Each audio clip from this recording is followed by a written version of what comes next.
Yeah, I think they put it in backwards.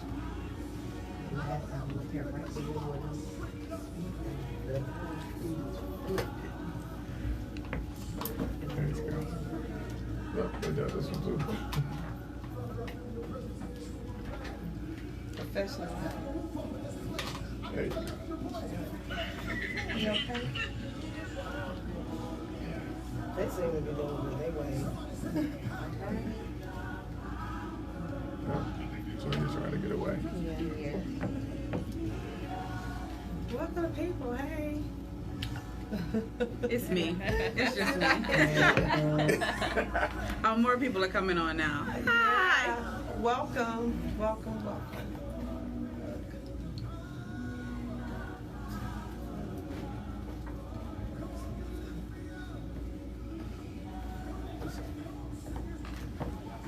Look, how do she get the book after me and she finished? WOVU LP So Cleveland. much. Thanks for sharing. Very I can't. Just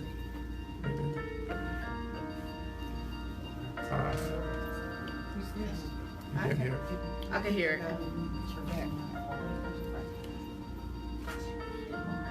I want to make sure it's Dennia. Dennia. Dennia. Yes. Where did I get You Dennia? can call me Nia. That's fine too. Nia. Nia. Nia. Okay.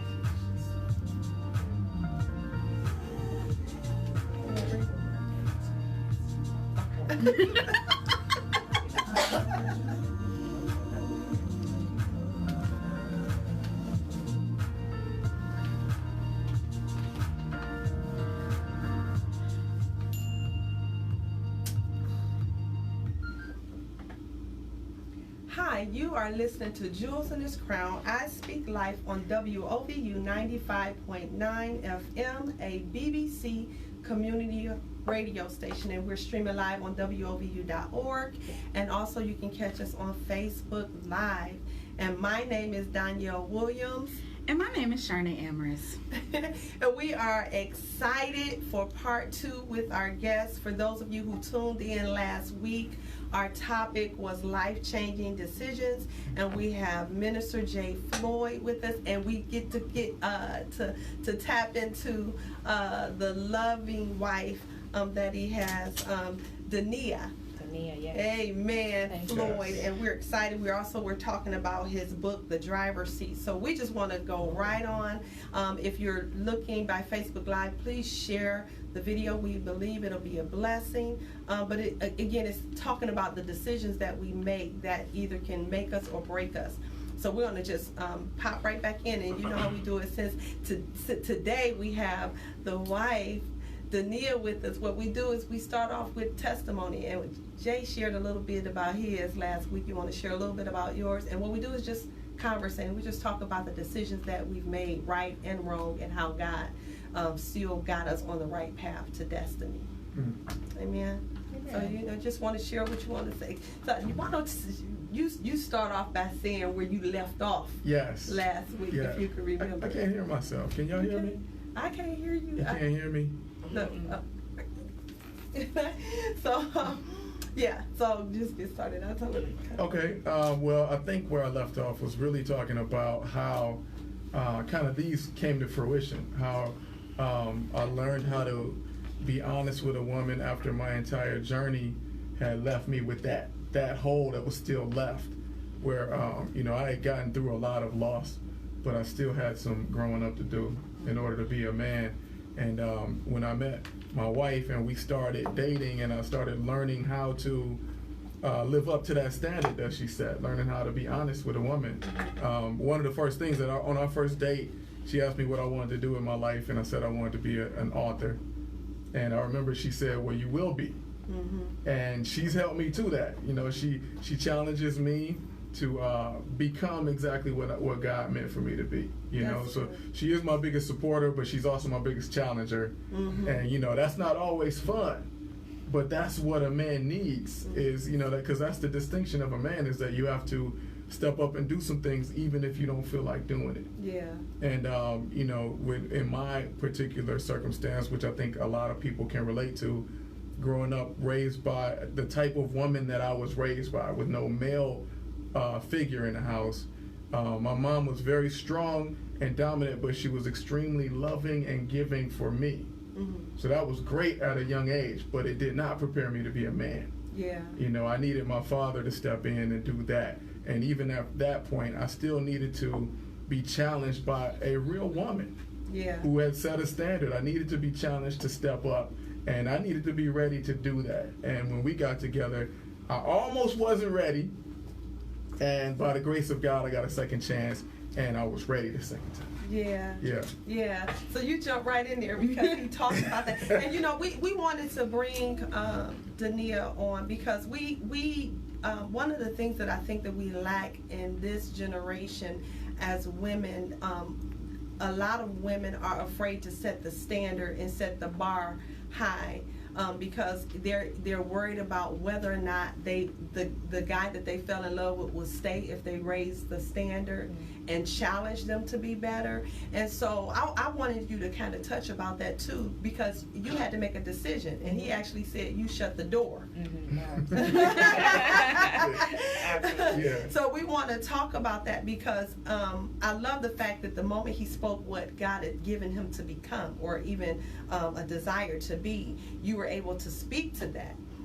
And he missed that moment the first time, and how God made you, being the woman that you were, lift the standard to say, either you're going to go this way, not to, you know, to manipulate in the situation, but for you to see your potential as that you're valuable, but I know that I'm valuable too. So that's why we kind of wanted to come in, and he gave us another detour when you So share a bit about that, of walking in that role as a woman of God and being confident and comfortable of lifting the standard. Sure. So prior to meeting Jay, I was finishing up my associate's degree, and so I really was just, you know, really trying to focus on me, getting my life where I wanted it to be. You know, I was working, I wanted to finish my degree, so I didn't really have I wasn't looking for anything. I just, you know, was finding auntie and you know, sister and daughter, and working and going to church and just trying to be the best that I can be where I was at. And so when I met Jay, you know, we really just kind of plunged forward. And at the time that we met, his father had just passed away. So I really wanted to be in his space of darkness, that light, to really just kind of help him move into a space of healing. But in the midst of that, we weren't doing it right. We really literally went from 0 to 60 like within a month. It was just really fast. And so I had told him, I had revealed to him when I first met him that he was going to be my husband. And that was, I never said that before. It was just something that was placed on my spirit, and I believed it wholeheartedly in my heart. Now, it was our first date, y'all. It was not our first date. It's close. It wasn't our first date. But it was fresh. Right. It was fresh. It was definitely fresh. It wasn't first date, but it was fresh. So you was like a light bulb. It was just like out of my mouth, and I was like, "Ooh, did I say that?" And I was like, "I did," and I believe that, and I'm just gonna roll with that. Now, it obviously scared him. He was definitely scared. But you know, it went. We dated for about 4 months, and it didn't work. And you know, I'm thinking like, Lord, I thought that he was the one. I thought in my spirit that you told me that this man was going to be my husband. But I know who I am, and I know who I am in you, and I know that if this is not meant to be right now, then I'm going to take a step back, and I'm going to do what I need to do, what you're calling me to do. And if that means that Jay is not going to be in my life right now, then so be it. And so I walked away. I closed the door. I deleted the number. I didn't accept the phone calls. It was completely, Lord, please heal me. I felt like at that time I really needed to just fall on my face and just really heal from past hurts, past everything that I don't think I fully allowed myself to heal from. I think that what I really learned from that time frame with Jay was that I still had some things in my life that I hadn't healed from, that I just kind of swept under the rug and, was just trying to work through it the best I could. And so I really took that time to allow God to heal me, and I really prayed for him to reveal to me, show me what I can't see, take the blinders off, allow me to see these different people that are coming into my life, allow me to see what their true intentions are, so that I'm not falling into a space that I don't need to be. And so I just fell in love with Jesus all over again. And so meeting Jay again, I was in a completely different space. My space was, okay, let's get to know each other. You say that you want to come back in. First, let's talk about the things that didn't work. Let's hold each other accountable to what didn't work, what we did wrong. And let's just take it step by step this time. Instead of us plunging into the deep, let's just take it step by step, and let's just talk about it each week. Where are you? How are you feeling? How's the sky for you? How are you feeling about today? Let's just really go one step at a time and really check on each other to see if we're on the same path. Because if we're not moving in the same direction, then we don't need to be on this journey. That's good. I mean, I like how you said to just, first of all, let's evaluate what went wrong the first time. And even being able to admit yourself that you knew you had issues, because a lot of times when we see that the opposite, the one that we fell in love with, they've hurt us, we tend to focus on what they've done. And I always tell people, it takes two. Yes. Someone may have done something a little bit deeper than the other, but it really takes two. But I love the fact that you were willing to walk the journey. To the healing process. So Jay, how did you feel about that? The part where she shut down totally. How did? Well, I was afraid because of how fast we went, and being somebody with post-traumatic stress disorder, what we struggle with is our ability to make permanent relationships. We have a fear of it because we feel like it's going to end the way that old ones did. So losing my brother and my mom and my dad, I have that fear. So especially back then, because I didn't even know how to deal with it at the time, so I actually self-sabotaged it. I just didn't realize it. And I think a lot of men do that. The moment things started looking like, wow, I probably am her husband. I got a standard to live up to. I got to actually be accountable, and this is going to mean something. That's scary. For a lot of men who haven't reached that point of manhood, we run and we bail out and we find a way to sabotage it. It is very easy for a man to not treat a woman at the station where she deserves to be treated. It's extremely easy for us to do that. So we can flip a switch to where it's like, okay, I'm just going to do what I normally do and treat you like anybody else, and get back into these bad habits of womanizing, and she wasn't having it. And it gave me a way out. It gave me a way out. And so I was hurt by the words that she said. She sent me a letter, and she told me that I was, I had presented myself to be one thing and I wasn't living up to it. And so it hurt to hear that, because I had never really had anyone important in my life say bad things about me. I was always a good guy.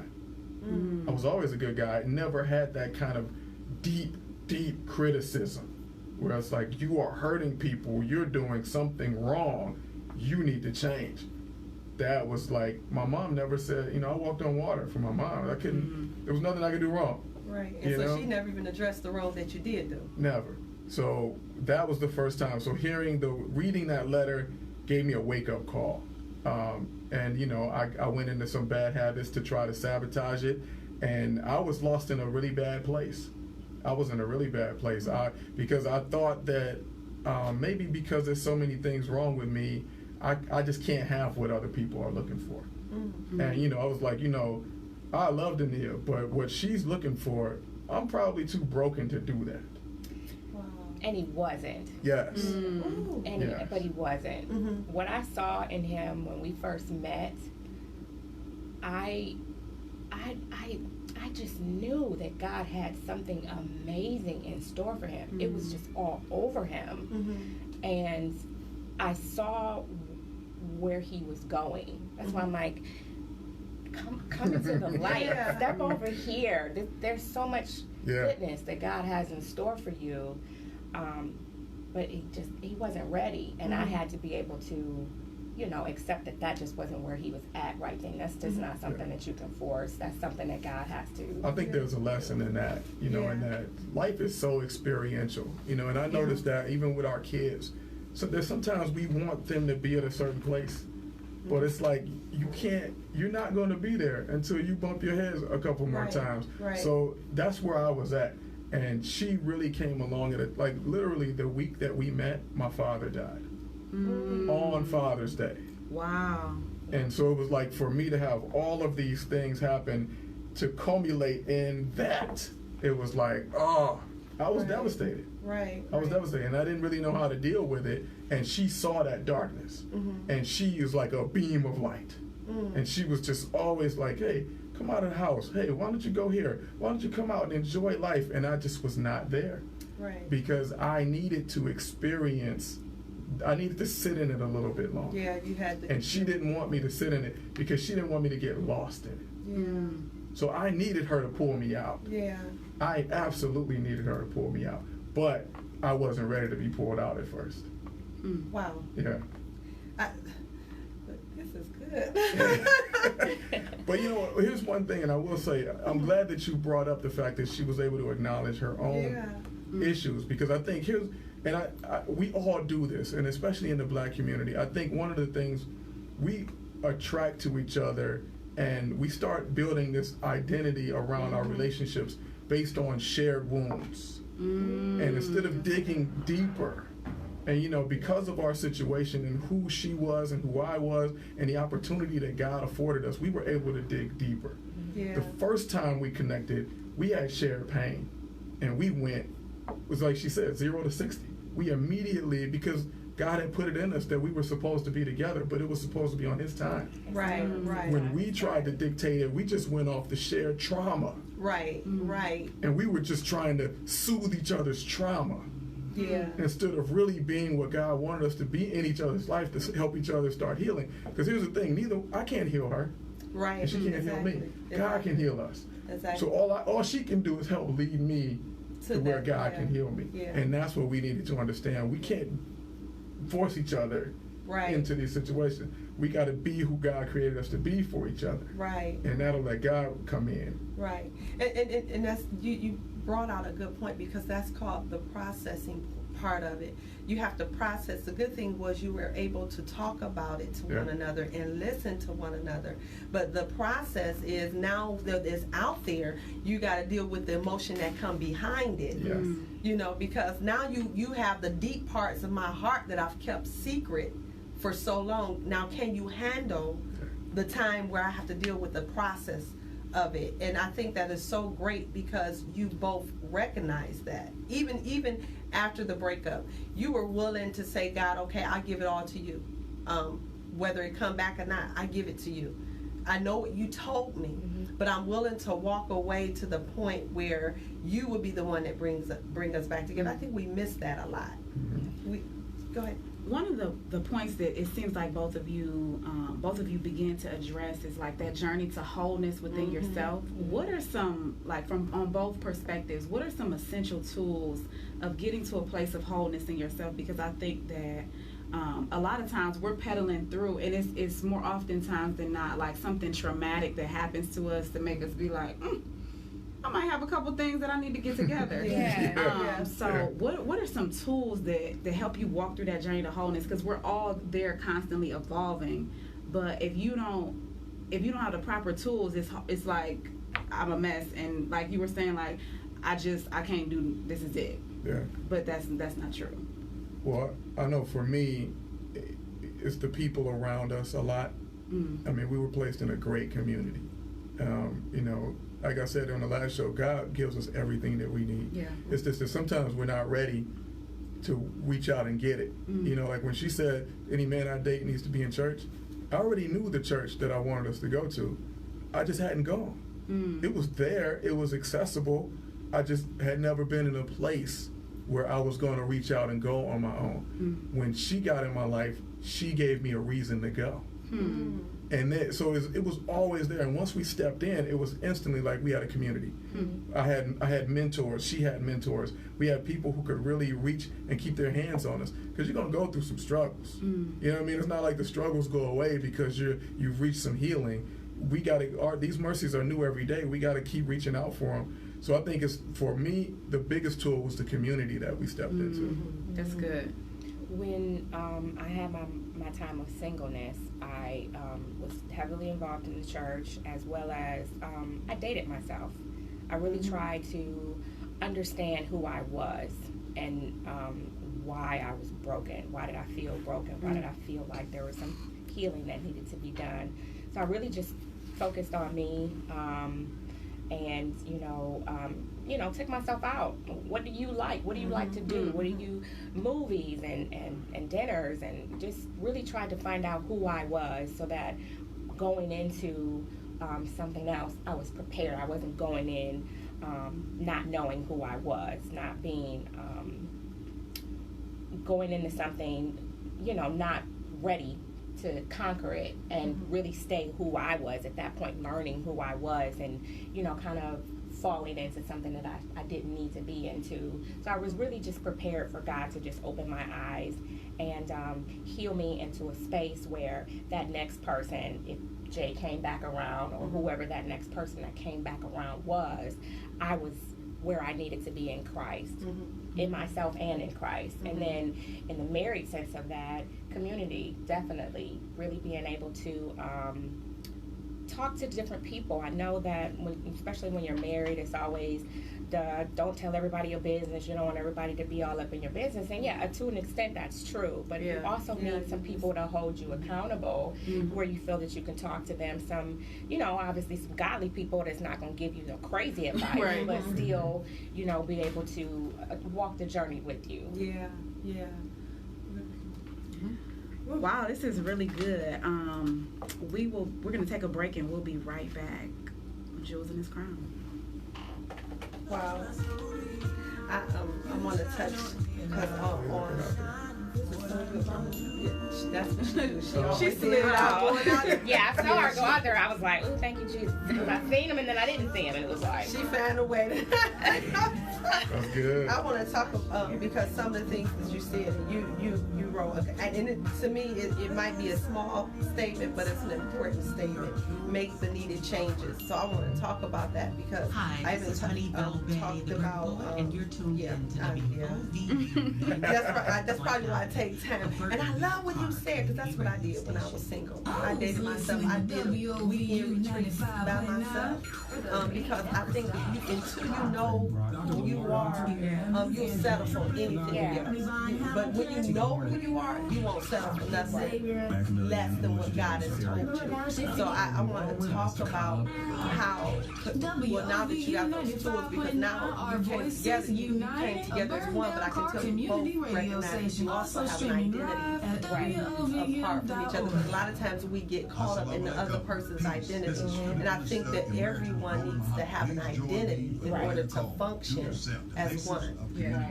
So I want us to talk about that as a couple, to know that the woman still has an identity and the man still has an identity. We become one and we support each other's identity, but we allow each other to be. So I want to talk about that. But that makes the needed changes. Because a lot of people don't recognize it, and they're not willing to put in the work to change.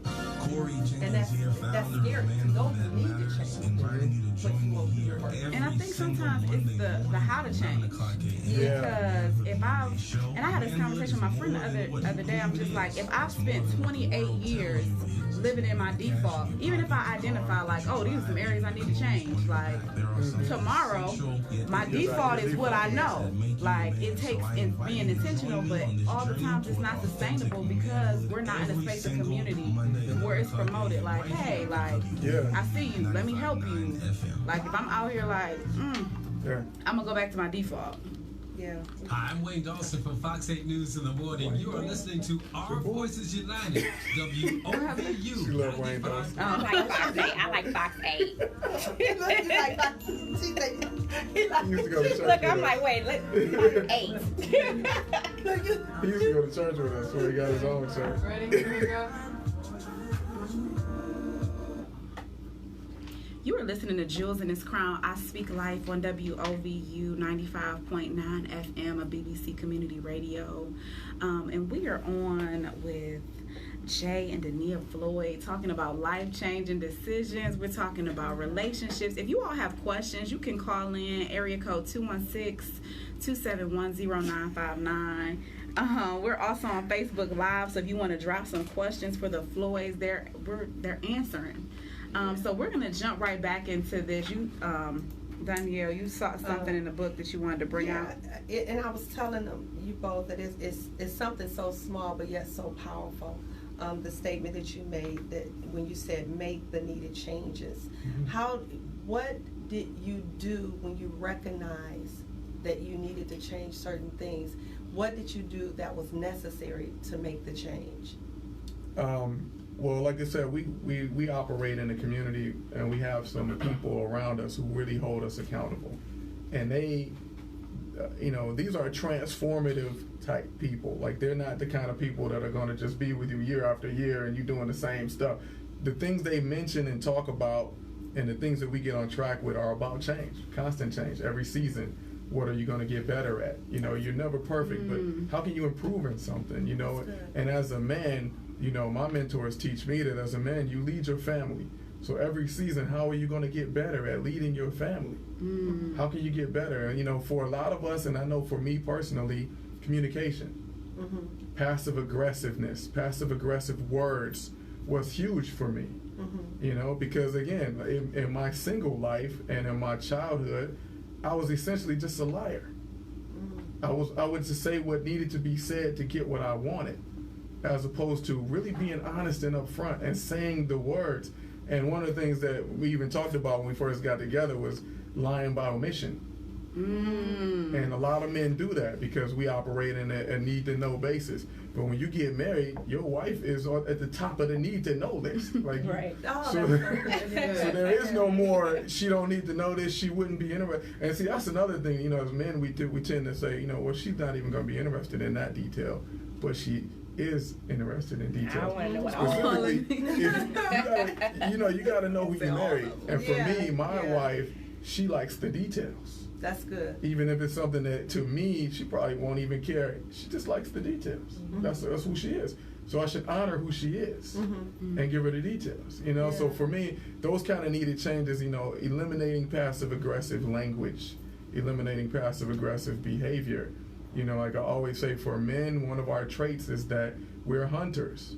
So we're all about efficiency of energy. Any hunter is trying to get what he wants by expending the least energy possible. So if you give a man a shortcut, he's going to take it, period. And from Adam to us right now, if you give a man a shortcut, he's going to take it. Whereas a woman is by nature is a nurturer. So if you give a woman too much responsibility, she's going to hold it. Right? She's going to hold it. It's what she does. So you look at like our society right now, we're surrounded by that. A lot of men who've taken that shortcut, taken their way out, they ran. Women holding everything. So now, but then the problem is that we're raised by those generations, and now when we get affected by that, it's hard to know what does standing up and not running away and taking that shortcut look like.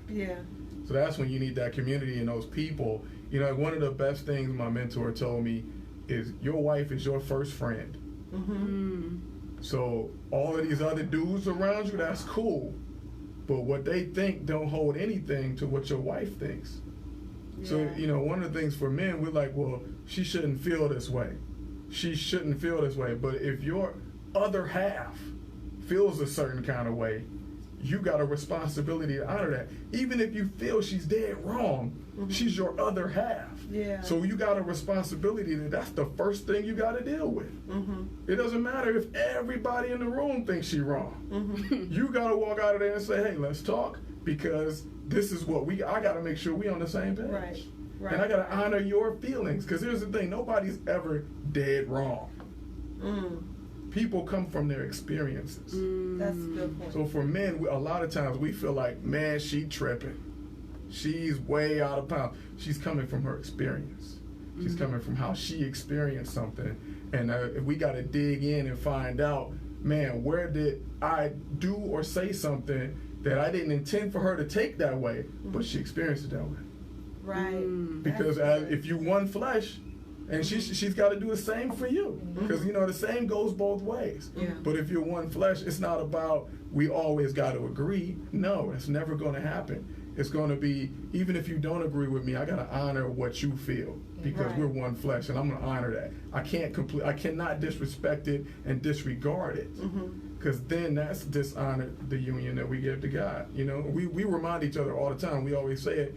We didn't take vows to each other. Yeah. Right. We took vows to God. Right. So if I dishonor her, I'm dishonoring God. Yes. Yes. Yes. And that's the way we have to look at our union. It's always going to be pointed at God first, and then we have to just, as we've learned from our dual mentors, honor the oneness. If you can honor the oneness, God will reward you with some clarity. And we've experienced that time after time. That's good. You want to touch bases on that? No, I mean, you know, I think he's pretty much said it all. You know, one of the things that we're really big on is communication. Yeah. We have to be in a good space. And so what we do is we have something called Chatterbox, where we have it.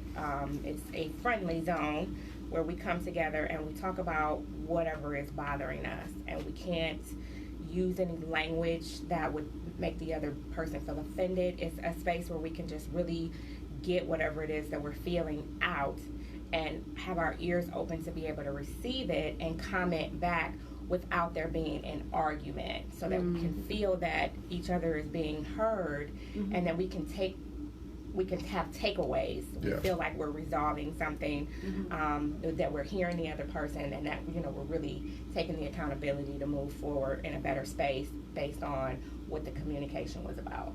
That's huge for us, because you know, when you get into those moments where I feel right and I feel right, and you know, you're not feeling heard, we don't want to go into, you know, we're upset for a few days up into a week where we're not really talking. We don't really haven't resolved anything. We just kind of, you know, doing the surface conversation without feeling like we can really move on in love. Not only just us, our whole family is affected by that. Kids see that, you know, they're affected by that too.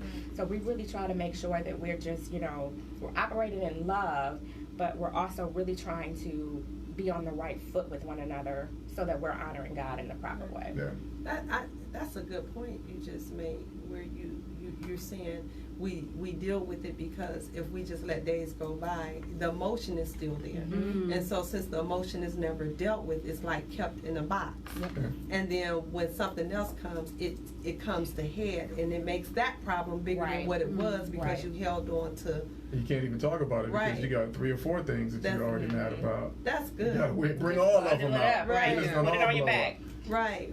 Plus our children, like she said, our children are gonna see it. And you know, here's the thing: if I get on my wife's nerves, our children know. They feel that stuff. You know what I mean? So they know when there's friction, and they also know when there's no resolution. And we've taught, if we do that, then we haven't taught them how to do it. So when they grow up and they get in their relationship, and then it's friction, they don't know how to escape it. They're just like, hey, I'm out. And which is what young people do now. I'm out. You know, we're not meant to be together. Instead of understanding how to struggle through. Even if you're still mad, how do you struggle through? What does that look like? Because that's what it's all about. You know? So, go ahead, Sam. I think that's a really good point. And like my pastor always talks about, he was like, this generation practices divorce. Because, you know, this person don't make me happy no more, I'm on to the next thing. But it's a mindset and a mentality.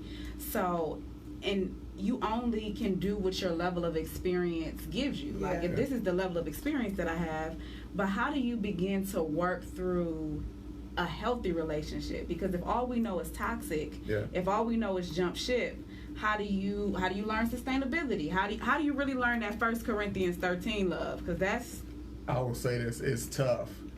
It's tough because, you know, the first few years of any marriage is hard. You know, so what you expect, but if you're bringing in baggage from your childhood and your past relationships and everything, is you're going to have to deal with that stuff. You know, and one of the things that, you know, like I said, when you build in a community, you picking up bits and pieces from people, and they're picking up bits and pieces from you. And, you know, one of the biggest things that's happened for us is, you know, I think for me, I didn't marry my wife for her to make me happy. This is not happy matrimony. It's holy matrimony. We get married to be holy, right? We're supposed to symbolize God, right? It's not about, oh, you're supposed to do all these things that make me happy in life. I'm not even a person that seeks happiness all the time. Like, that's not going to happen. That's, to me, that's a fantasy. You know, I call it happiness. That just means what's happening, you like it. That's all that means. You know, what we really should seek is joy, which can come at any time. Right?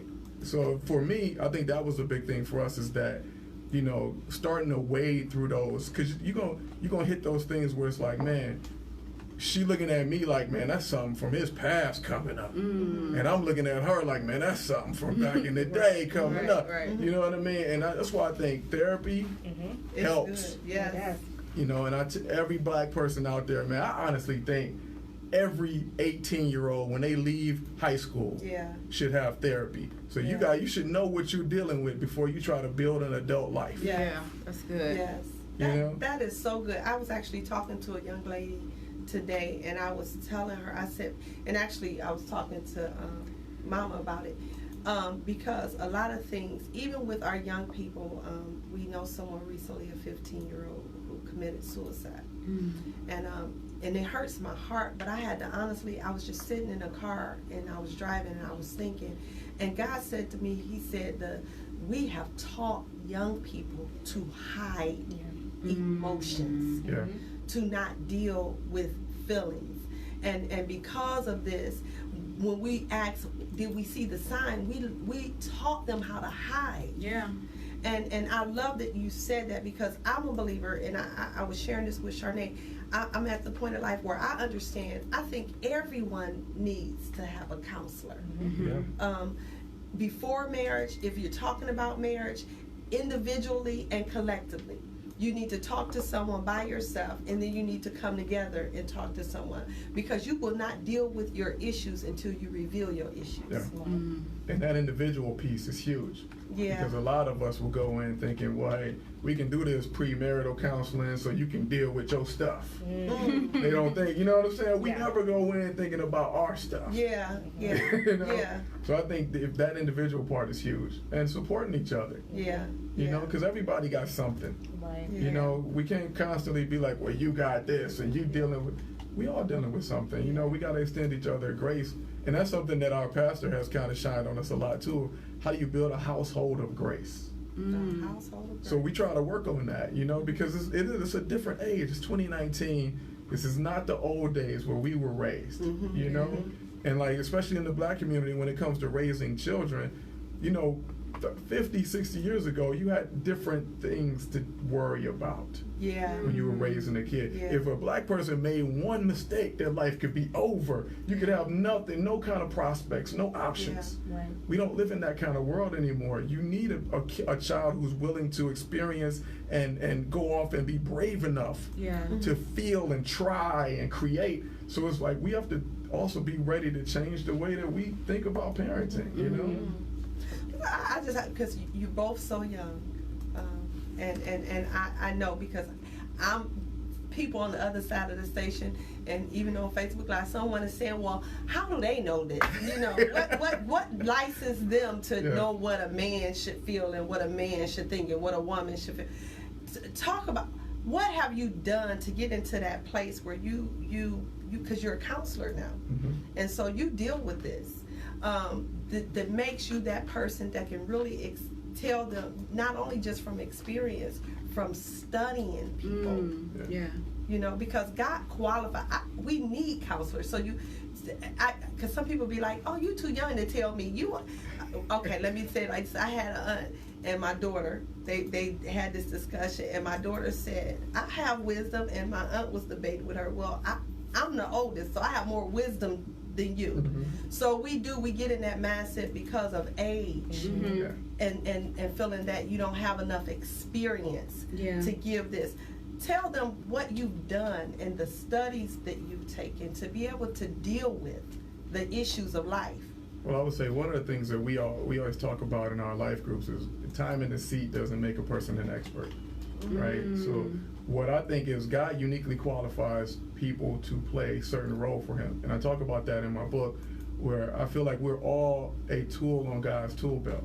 We all have unique gifts that they've been being cultivated our entire lives. If we really sit down and think about it, who we are, what our parents made us, what our experience made us, even the things we didn't like, they make us into something. Yeah. You know, and so when you talk about like counseling, I'm a life coach, and I don't compare that to professional therapy. I'm not that. That's like if you go to take your car to the mechanic, to the auto body shop, or you can go take your car to get an oil change.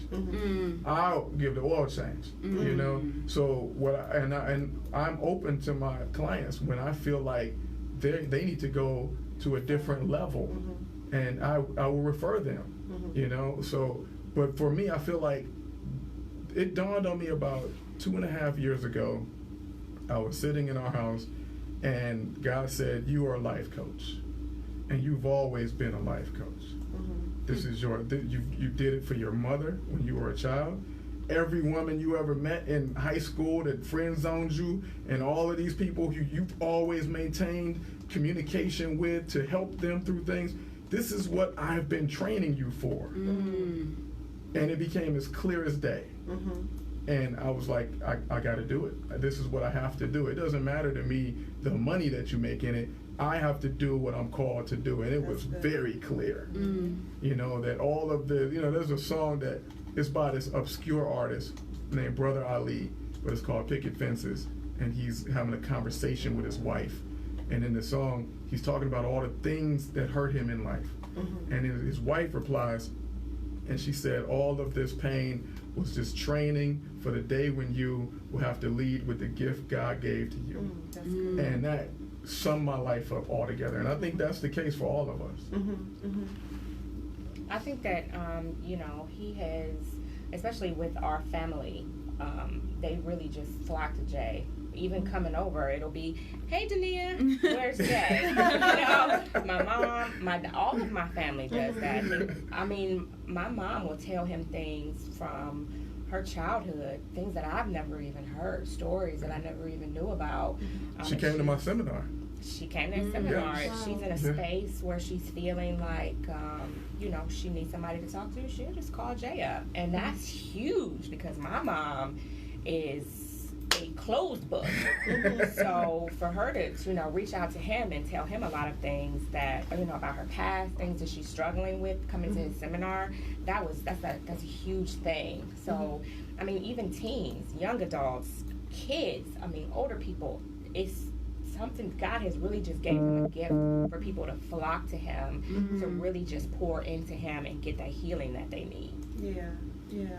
And one of the things, like, and you said it last week, and you said it again, like, everything that we need, God has already placed inside of us, like, and I always say, like, when you get saved, like, God don't, like, change who you are, like, he just puts his super on top of your natural and makes it amazing. Absolutely. So, how do you begin to identify, because sometimes we're not able to, like, see the things that other people see inside of us. You know what I mean? Like, how do you begin to identify, like, this is, like, I always say, like, I'm a professional encourager. When I was in 4th grade, they gave us a task to write encouraging notes to people. That was the first year we ever had a computer. Everybody else was writing handwritten notes. I went and put clip art on the computer, like, it was to the next level, but it's who I am. Like, if you spend 5 minutes with me, like, I'm gonna encourage you. Like, it's just who I am. How do you begin to identify those spaces in your life? Like, yeah, this is probably a gift from God.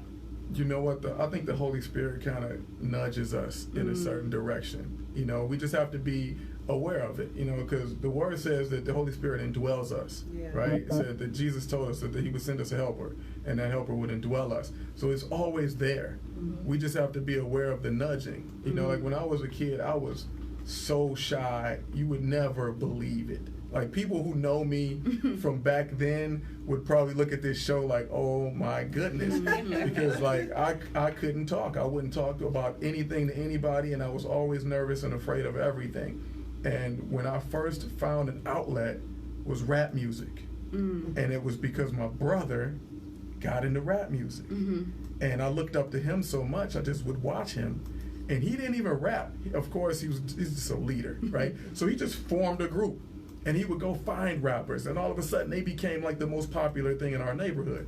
And I saw that, and I was like, I want to try that, but I'm too scared. And when I finally got up the courage to do it, I got on stage, and I'm pretty sure if I ever had like video footage of it, it's horrible. But It's not. I got, and my mom was in the audience, right? I'm like 14 years old, and I got up there and I did it. And so I started to embark on this rap career. When my brother passed away, pieces of him manifest in me. And all of a sudden, I was a leader. And I was putting together a group. And now I'm reaching out to people, and I'm the guy that they're coming to. And so for years, I all the way to forming my own record label with my best friend all the way out in New York, we started to build this thing. And next thing you know, I'm on tour rapping. And then I'm meeting people, and we would start talking. And I wasn't in the church, but I would meet people, and like we're in the studio late at night, and we just started talking about God. And we're talking about all these ideas and thoughts, and they would always come back to me to have these deep conversations.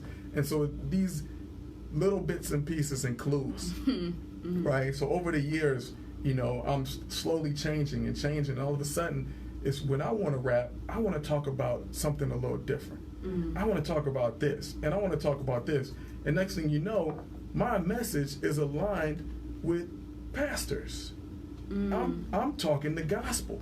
And so it's like now I take the rap thing and I laid it down. I gave it to God. You know, I still have friends ask me, when are you going to rap again? When God want me to rap again. For right now, I realized that that was 20 years of training. God saw that I didn't have yet the strength to get in front of people and talk and communicate, but he knew that that was a gift that he put in me. So I needed a forum where I would dive all in. And at that time, it wouldn't have been him because I didn't have that motivation. But rap music, I did have that motivation. So he gave me that forum, like a training ground. And I ran with it, thinking I'm going to be signed to some label. And at the end of the day, I realized I was signed to God's label. God was helping me develop the voice to say what he wanted me to say. Wow. This is so good. We have to take a break. We'll be back with Jewels in This Crown. I Speak Live. Stay tuned. Wow. Come on, part two. Hey, part two went so sequel. fast. Look, look. I know, right? It always goes super fast. I'm like, wow. Oh my God, that is so good. It went fast. Wow, I thought that said 420. No, it's for almost 450. Like this hour. I need y'all to go ahead and write this book. You gotta write Like, this y'all together. need to go write the book. I see y'all on the label and everything. Yeah. Right on the cover. Yeah, you know what? Even doing things together in front of people. I see that. I see you having forums where you two are tag teaming and ministering together. You know, because God put you in a place where women need to know your story. And women need to understand that when you value you, God will send you someone. You get the counterfeits because you don't value who you are. Right. And you made that statement to him, and that's just powerful. So when you come back, when we go back in, I want you to take the time to minister to that woman to know how authentic she is, and how to wait for what God has. And then I want you to do the same thing. And you take that moment to This is do the Coach same Lucas. to You're me. listening to Absolutely. WOVU 95.9 FM. I know, right? You know how it goes.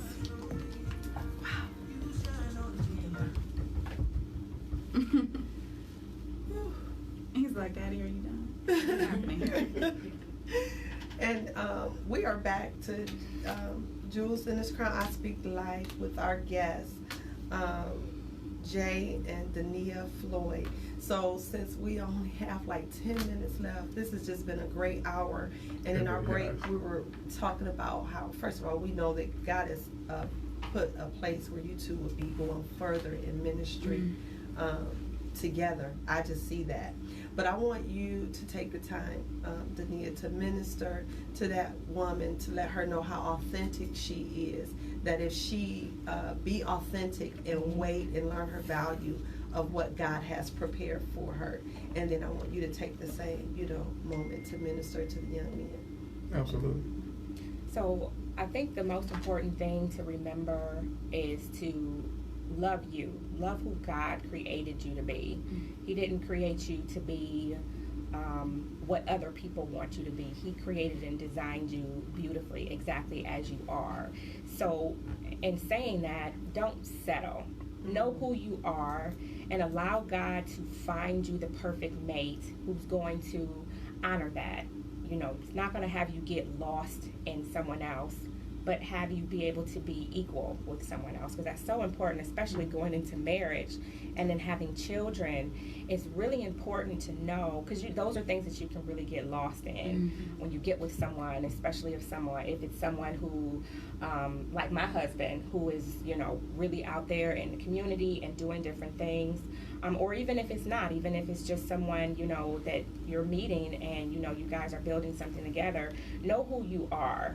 Don't settle for someone trying to change you into being something that they want you to be. Because when you go into something, you both need to know who you are so that y'all can have the same vision and move forward together, instead of it being, this is my dream and this is what I want you to commit to doing what I want you to do, because that's not going to work. And then you're going to look back 10, 15 years later, if you make it that far, to say, who am I and what happened, and have to rebuild and regroup. Yeah. So it's okay for you to take that time and really understand who God has designed you to be, because that's what you need to do. So you're going to have to do that your whole life, is to understand at each phase of your life, who has God designed me to be, and how can I pour that into not only my relationships with my mate, but other people around me, my children, people that are surrounding me. So be comfortable in who you are. Don't settle, because when you're meeting that person, when God brings that man to you, it's going to be exactly what you need, but it's going to be what he designed you to be as well. Oh, that's good. That's good. It is. For me, I think the biggest thing is, accountability for men, is huge.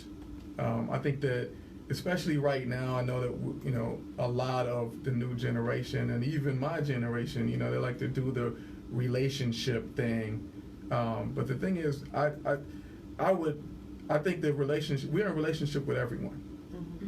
And I think that we have to take that into account. We have to account for our communication to our parents, our children, any woman that we meet who is a sister in Christ, if you're a believer, or God's child, even if you're not. You're accountable for that relationship. A relationship is not just a person you have a romantic interest in. So I think once we start to identify that's important too. Those horizontal relationships are important. That's kind of what builds this network for a man. Like, as that's why I made the analogy to driving so much, because it's literally like driving around a city. If we're not doing it right, if we're not respecting women, if we're not respecting people, if we're not speaking non-passive aggressively, we kind of have a city, and we can't drive around that whole city because we haven't held up our end of the bargain. It's what I call being the mayor of broken downtown. It's like you got to drive past that street because, I used to talk to her and it didn't end right, so I got to keep going.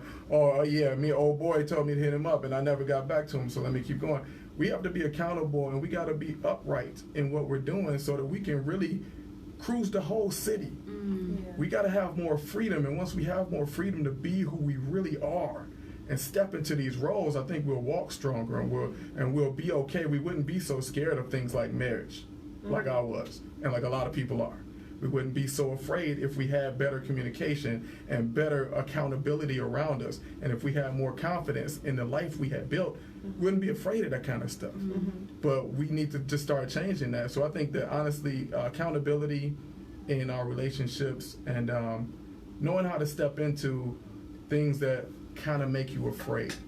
You know, I think we have to be okay, because a lot of times when God is really leading us, you're going to get pushed into some things that are scary, you know, and some things that may seem like they're bigger than you. But, you know, a lot of us men, we say we're not scared, but if we really being real, we're scared all the time. So we got to learn how to push past being scared and act anyway. And I think if we're rocking with God and we're standing upright, then you're more confident to push past that fear.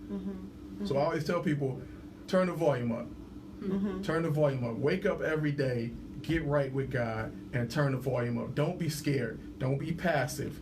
You know, just like I always tell this small little story. I went to an event for children once, and there was a dude that came in, and he had obviously just finished smoking weed, and he was so hot, and the weed was all over him. It was like a cloud around him, and he just didn't care. He walked in where he didn't care who looked at him, no judgment. He just walked in. I think we gotta be like that when doing right. When people are doing wrong, they walk in with no shame. They don't care who says something. They turn their music up. They bump all kind of horrible language in front of kids. They don't care. We gotta walk with that same confidence doing right. I want to hear somebody blasting some music about God when they pull up next to me at level 100. You know, we got to walk in that same boldness. That way we can start conquering this thing, and we can show these younger generations how to really live, give them a good example. That's good. Speechless. I am. The driver's seat. Just because we still got a couple of minutes. Give them just a brief synopsis of the driver's seat.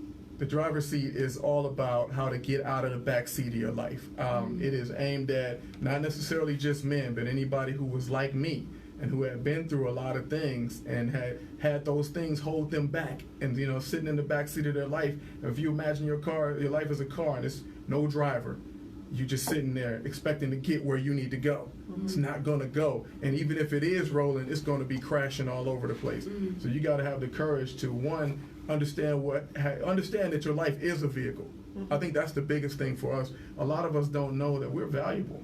And this life means something. You know, when Paul says that we are his workmanship, that means that we are what God has created. In his image. You know, not like a rabbit or a dog or a cat. Specifically, we got different things because we're created in God's image. So we got to understand that that's powerful. And that vehicle, I don't care where you come from, what neighborhood, what economic stratus, you are valuable. And that vehicle is priceless.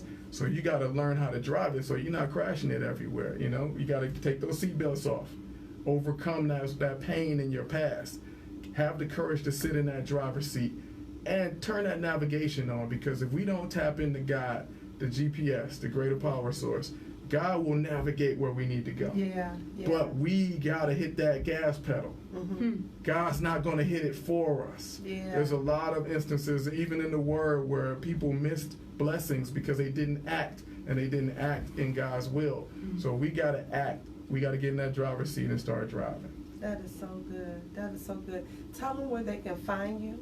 You can find me at jfloydspeaks.com. You can find me at jfloydspeakslife on Facebook, jfloydspeaks on Instagram, and jfloydspeaks on Twitter. But also on Amazon, if you look up J. Floyd, you'll see me. My author page has all of my books, including my first one, The Poet Who Watched the Whole Parade, which is my life story, which is basically everything that we covered in the first episode and this one.